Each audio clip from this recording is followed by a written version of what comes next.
பிறகு நான் பார்த்தபோது என் முன்னால் ஆட்டுக்குட்டியானவரை கண்டேன். அவர் சீயோன் மலை மீது நின்று கொண்டிருந்தார். அவரோடு 1,44,000 மக்கள் இருந்தனர்.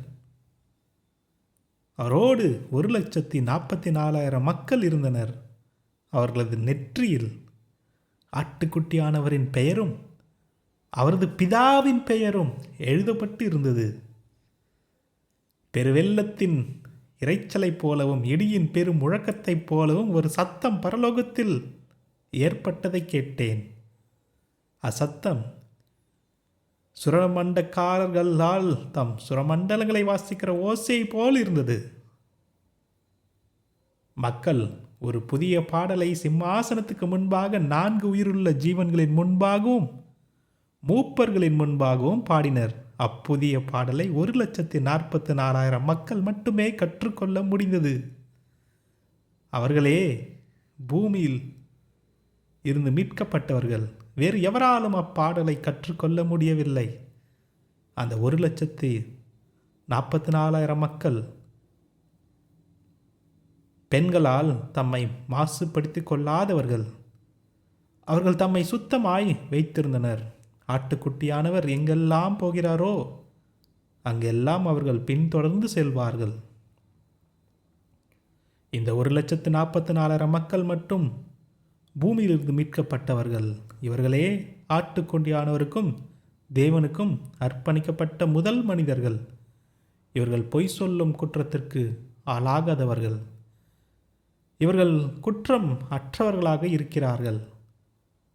3 தேவதூதர்கள். பிறகு நான் இன்னொரு தேவதூதன் உயரே காற்றில் பறந்து வருவதை நான் பார்த்தேன். பூமியிலே வாழ்கிற ஒவ்வொரு குல, தேச, மொழி, இனத்தவருக்கும் அறிவிக்கும்படியான நித்திய நற்செய்தியை அத்தூதன் வைத்திருந்தான். அவன் உரத்த குரலில், தேவனுக்கு பயப்படுங்கள், அவருக்கு புகழ் செலுத்துங்கள், அவர் எல்லா மக்களுக்கும் நியாயம் தீர்ப்பு கொடுக்கும் வேலை வந்திருக்கிறது, தேவனை வழிபடுங்கள், அவர் பரலோகத்தை படைத்தார், பூமியையும் கடலையும் நீரோற்றுகளையும் படைத்தார் என்றான். பிறகு 2ஆம் தேவதூதன் முதல் தூதனை பின்தொடர்ந்து வந்தான். அவள் அழிக்கப்பட்டாள். பாபிலோன் என்னும் மாநகரம் அழிக்கப்பட்டது. அவள் தன் வேசித்தனமானும் தேவனுடைய கோபத்துக்குமான மதுவை எல்லா தேசங்களுக்கும் குடிக்க கொடுத்தாள் என்றான். 3ஆவது தேவதூதன் மற்ற 2 தூதர்களையும் பின்தொடர்ந்து வந்தான். அவன் உரத்த குரலில், எவனொருவன் மிருகத்தையும் மிருகத்தின் உருவத்தையும் வழிபடுகிறானோ, எவனொருவன் மிருகத்தின் அடையாளத்தை தன் முன்னெற்றிலோ கையிலோ பகிர்ந்து கொள்கிறானோ அவனுக்கு கேடு உருவாகும். அவன் தேவனுடைய கோபமாகிய மதுவை குடிப்பான். அவன் ஆட்டுக்குட்டியானவருக்கும் பரிசுத்த தேவ தூதருக்கும் முன்பாக அக்கினியிலும் கந்தகத்தாலும் துன்புறுத்தப்படுவான். அவர்களது வாதியின் புகை சதா காலங்களிலும் எழும்பிக் கொண்டிருக்கும். மிருகத்தையும் அதன் உருவத்தையும் வழிபடுவர்களுக்கு அதன் பெயரை அடையாளக்குறியை உடைய மக்களுக்கும் இரவும் பகலும் எக்காலமும் ஓய்வு இருக்காது என்றான்.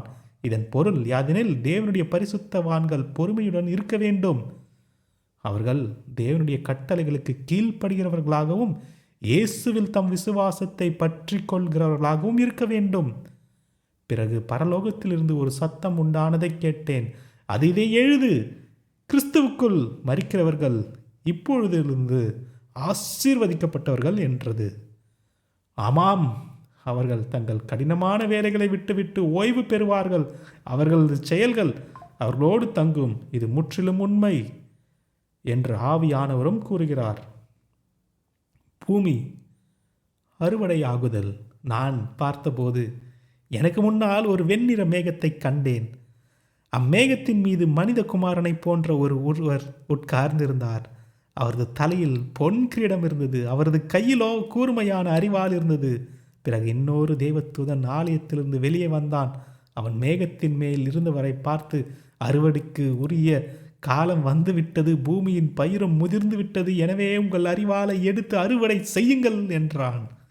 அப்போது மேகத்தின் மேல் உட்கார்ந்திருவர் தனது அரிவாளை பூமியின் மேல் நீட்டினார். பூமியின் விளைச்சல் அறுவடை ஆயிற்று. பிறகு இன்னொரு தேவதூதன் பரலோகத்தில் உள்ள ஆலயத்தை விட்டு வெளியே வந்தான். அவனும் ஒரு கூர்மையான அரிவாளை வைத்திருந்தான். பின்பு இன்னொரு தேவதூதன் பலிபீடத்திலிருந்து வெளியே வந்தான். நெருப்பின் மீது இவனுக்கு வல்லமை இருந்தது. கூர்மையான அரிவாளை வைத்திருந்த தேவதூதனை அழைத்து, அவன், பூமியின் திராட்சைகள் பழுத்திருக்கின்றன, கூர்மையான உன் அரிவாளை எடு, பூமியின் திராட்சை கொலைகளை கூறிய உன் அரிவாளால் அறுத்து சேகரி என்று உரத்த குரலில் கூறினான்.